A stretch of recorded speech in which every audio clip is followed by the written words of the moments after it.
यार रिश्ते निभाना एक चैलेंज है। रिश्ते बनाना आसान है, लेकिन एक बार रिश्ते बनाकर उनको निभा ले जाना, मुझे लगता है कि हमारे जीवन की सबसे बड़ी चुनौतियों में से एक है। अब आप किसी से भी बड़े आराम से या कुछ प्रयास के साथ रिश्ते बना तो सकते हैं, लेकिन जब निभाने की बात आती है तो हमें बहुत हिम्मत, बहुत हौसला और बहुत ही जिसे बोलते हैं संयम के साथ आगे बढ़ने की ज़रूरत होती है।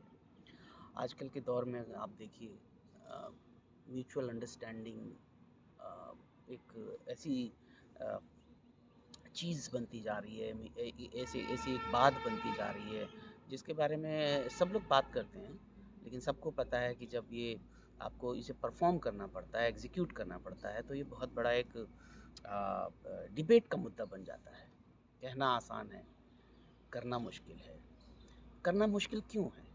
आखिर क्यों इतनी दिक्कत होती है रिश्ते निभा ले जाने में? क्या कारण है? जितना आजकल लोग बात करते हैं, कहीं न कहीं ऐसा समझ में आता है कि ईगो इश्यूज़ बहुत बड़ा एक मुद्दा हो जाते हैं। ईगो एक ऐसी साइकोलॉजिकल कंडीशन होती है, साइकोलॉजिकल स्टेज होती है या साइकोलॉजिकल अ बैरियर होता है, जो कि रिश्तों को एग्ज़ीक्यूट करने में लोगों के लिए प्रॉब्लम बन जाता है। और इसका प्रॉब्लम इसलिए बनता है क्योंकि ईगो इशू है, अहम का मुद्दा है। ये जो व्यक्ति इसका प्रयोग कर रहा है उसको दिखता नहीं है, उसको महसूस नहीं होता है। चाहे मैं हूँ, चाहे आप हैं या कोई और भी है, आपके साथ वाला है या मेरे साथ वाला है। अगर मैं ईगो को यूज़ कर रहा हूँ, अहम को मैं अपने अंदर लेके चल रहा हूँ, मेरी भाव भंगिमाओं में ये दिखेगा, मेरे शब्दों के चयन में दिखेगा, मेरे चेहरे के एक्सप्रेशन में दिखेगा, मेरी मेरे बात करने के ढंग में ईगो दिखेगा। उठना, बैठना, हर एक चीज़ में अगर मैं इसका प्रयोग कर रहा हूँ तो दिखेगा। लेकिन उतनी ही आश्चर्यजनक बात ये है कि मेरे लिए इसको स्वीकार करना एक मुश्किल होगा। मैं शायद स्वीकार नहीं कर पाऊँगा कि मैं अहम में हूँ, मैं अहम का उपयोग कर रहा हूँ। ये अभी हम बात करेंगे कि मैं क्यों नहीं स्वीकार कर पाऊँगा। लेकिन उतनी ही आसान और आश्चर्यजनक बात है कि जो व्यक्ति हमारे साथ है, मेरे साथ जो व्यक्ति है, मेरा जो भी है, उसको बड़े आसानी से दिख जाएगा। क्योंकि वो व्यक्ति एक तरह से मेरे लिए तो मिरर का काम कर रहा है। वो मुझे देख सकता है आसानी से। और ये तो बड़ी नॉर्मल सी बात है ना, हम सभी जानते हैं कि जो बात, जो जो जो एक वक्तव्य है, किसी चीज़ का अर्थ समझना है, वो जितना हमारे नज़दीक होता है, कई बार हम उसको उतनी ही मुश्किल से समझ पाते हैं। और जो चीज़ मेरे से दूर होती है, जो बात मेरे से संबंधित नहीं होती, उसको देख पाना, उसको समझ पाना मेरे लिए उतना आसान हो जाता है, क्योंकि उसका मेरे से शायद मैं संबंध नहीं देख पाता कि मेरे से जुड़ी हुई है। ईगो व्यक्ति खुद यूज़ करता है, अहम भाव उसके अंदर खुद होता है, और अहम भाव को स्वीकार करना कई बार चिंता पैदा कर देता है। मैं कैसे मान लूँ कि मैं अहमी हूँ, मैं ईगोइस्टिक हूँ, मैं कैसे मान लूँ? क्योंकि मैं तो ये मान के चलता हूँ कि मैं तो एक परिपूर्ण व्यक्ति हूँ। मेरी सोच, मेरी बात, मेरा अंदाज़, मेरी आइडियोलॉजी, वो तो सब जिसे बोलते हैं परिष्कृत हैं, तो उसमें कोई कमी आ ही नहीं सकती। और जो व्यक्ति ईगो यूज़ करता है, जो व्यक्ति अहम का यूज़ करता है, उसको ये भी पता होता है कि अहम का यूज़ करना व्यक्तित्व के लिए एक बहुत अच्छी पहचान नहीं होती है, या व्यक्तित्व का एक गहना नहीं होता, व्यक्तित्व का एक पॉजिटिव एस्पेक्ट नहीं होता है अहम को यूज़ करना, अहम की बात करना, ईगो ईगो को एक्सप्रेस करना। और यही कारण है कि इसकी जिसकी वजह से जब भी कोई व्यक्ति अगर ईगो यूज़ कर रहा है या ईगोइस्टिक है, और आप उसको बताएं, तो उसके लिए बड़ा मुश्किल होगा इसको स्वीकार करना कि मेरे अंदर कोई खराबी कैसे हो सकती है, मैं तुमसे कैसे चिढ़ सकता हूँ, मुझे तुम्हारी बात बुरी क्यों लग सकती है, मैं तुम्हें पसंद क्यों नहीं कर सकता हूँ, या मैं तुम्हारी बुराई क्यों करूँगा। मुझे तुमसे जलन क्यों होगी? जलन करना हम सभी जानते हैं व्यक्तित्व की पॉजिटिविटी, सकारात्मकता के लिए कोई बहुत बेहतर चीज़ नहीं होती, लेकिन इसमें मज़ा बहुत आता है। एक तरह से ये जलन करना आपको एक खुजली करने का एहसास देता है, खुजली करने के बाद बहुत अच्छा लगता है। कोई व्यक्ति क्यों स्वीकार करेगा उसे जलन हो रही है? और जलन और ईगो का आपस में बड़ा अच्छा संबंध है, मजबूत संबंध है। तो रिश्ते निभाना कई बार इसलिए भी दिक्कत आ जाता है, प्रॉब्लम हो जाता है, क्योंकि हम दोनों ही कहीं न कहीं ईगो यूज़ कर रहे हैं। और ऐसा नहीं कि ईगो हमेशा एक व्यक्ति यूज़ करता है।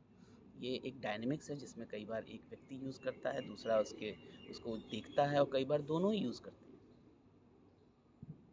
दोस्ती के रिश्ते, भाई-बहन के रिश्ते, पति-पत्नी के बीच में रिश्ते, ऑफ़िस के कलीग्स के बीच में रिश्ते, इनमें ईगो क्लैशेज़ होते हैं। दोनों के पास ही अपना एक वर्ज़न होता है अपने आप को जस्टिफ़ाई करने का। लेकिन दोनों को इस बात से बहुत ज़्यादा मतलब नहीं होता कि 2 लोगों के बीच में रिश्ते बेहतर हो रहे हैं कि नहीं हो रहे। बल्कि इस बात पे ज़्यादा प्रेशर डाला जाता है, इस बात पे व्यक्ति ज़्यादा सोचता है कि मुझे अपनी बात को जस्टिफ़ाई करना है और सामने वाले को मुझे गलत सिद्ध करना है। अगर ऐसी भावना रहेगी कि मेरा उद्देश्य संबंध बेहतर बनाना नहीं है, बल्कि ये ज़्यादा बड़ा उद्देश्य है कि मैं सामने वाले को उसकी गलती का एहसास दिलाऊँ। सामने वाले को मैं कुछ ऐसा करूँ जिससे उसको शर्मिंदगी हासिल हो और मुझे अच्छा लगे। हम कैसे उम्मीद कर सकते हैं कि रिश्ते बेहतर बनें? कई बार तो मुझे पता ही नहीं लगता है कि मैं रिश्ते बेहतर बनाना चाहता हूँ, कि मैं बस अपनी बात को रखना चाहता हूँ। अगर हमारा उद्देश्य अपने आप को संतुष्ट करना है, येन केन प्रकारेण, मतलब चाहे कुछ भी करके, तो फिर कहाँ से रिश्ते बेहतर हो पाएँगे? हमारा तो उद्देश्य ही नहीं है। रिश्ते बेहतर बनाने के लिए हमें बहुत कुछ शांत होकर सहन करना पड़ता है। आप याद कीजिए, आपने अगर 2 लोगों के बीच में बहुत अच्छे संबंध देखे हैं, तो ऐसा बहुत कम हुआ होगा कि वो एक दूसरे को गलत साबित करना चाहते हैं, बल्कि थोड़ा-सा नज़रअंदाज करके वो आगे बढ़ने की कोशिश करते हैं। कभी मैं नज़रअंदाज करूँ, कभी मेरे साथ वाला नज़रअंदाज करे, तभी तो रिश्ते बेहतर बन पाएँगे। हमें एक दूसरे को आत्मसात करने की ज़रूरत होती है, जब रिश्ते बेहतर बनाना होता है। आत्मसात करने का मतलब एक दूसरे को अपने अंदर थोड़ा-सा हिस्सा देने की ज़रूरत होती है। अब मैं अगर ये बात करता हूँ एक दूसरे को अपने अंदर हिस्से देने की बात का मतलब क्या होता है? इसका मतलब ये होता है थोड़ा-सा हमें एक दूसरे को बर्दाश्त करना पड़ेगा। हमारी कहने का ढंग, बोलने का ढंग, बात करने का ढंग, नज़रिया ऐसा हो सकता है कि सामने वाले को पसंद ना आए। ऐसा ये भी हो सकता है कि मुझे किसी की बात पसंद ना आए। लेकिन अगर मुझे रिश्ते बेहतर करने हैं तो मुझे थोड़ा-सा तो नज़रअंदाज करना पड़ेगा। क्योंकि कोई भी व्यक्ति पूरा गलत नहीं हो सकता। याद करिए उस माँ का जो कि अपने बच्चे को पोषण देना चाहती है। बच्चा अपनी माँ को कष्ट देता है, काटता है, लेकिन उसके बावजूद भी माँ नज़रअंदाज करती है। अपने बच्चे को थोड़ी-सी झिड़की दे देती है, थोड़ा-सा हल्का-फुल्का डाँट देती है, लेकिन उसके बावजूद भी पोषण देना बंद नहीं करती है। तब तो जाके उस बच्चे के अंदर जीवन का संचार हो पाता है।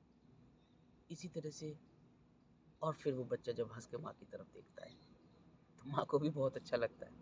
माँ भी ये समझती है अच्छा ये हर समय बदमाश नहीं है, कभी-कभी मुझे दुःख देता है। और बच्चा भी ये सोचता है अच्छा माँ भी मुझे हर समय नहीं डाँटती, कभी-कभी डाँटती है, लेकिन ओवरऑल काफ़ी ठीक है माँ, अच्छी है माँ। हमारे 2 लोगों के रिश्तों के बीच में ये बात कभी आ ही नहीं पाती। ऐसा माना जाता है कि किसी भी रिश्ते को अगर हमें लेके आगे बढ़ना है, तो हमें उस रिश्ते को एक बच्चे की तरह से पोषण करने की ज़रूरत है। थोड़ा-सा झिड़की, ज़्यादा सा प्यार, और ये दोनों तरफ से होना चाहिए।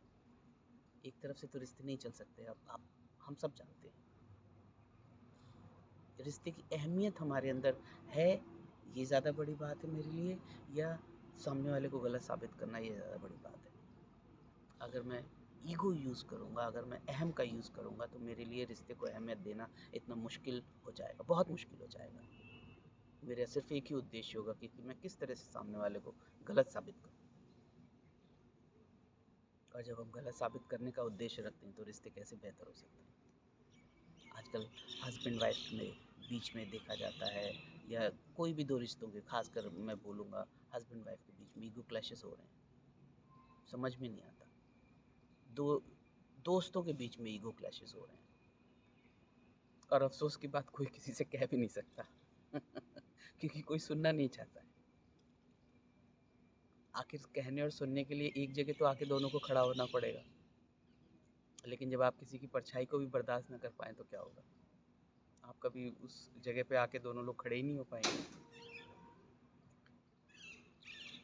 तो ये एक बड़ा अजीब सा डायनेमिक्स है, हम सबके आसपास चलता रहता है, और हम ऐसा भी नहीं है कि हमारा कुछ काम अटक जाता है, नहीं, काम तो चलते रहते हैं, लेकिन एक होता है ना, quality of our being, quality of the relationship, that gets hampered, compromised.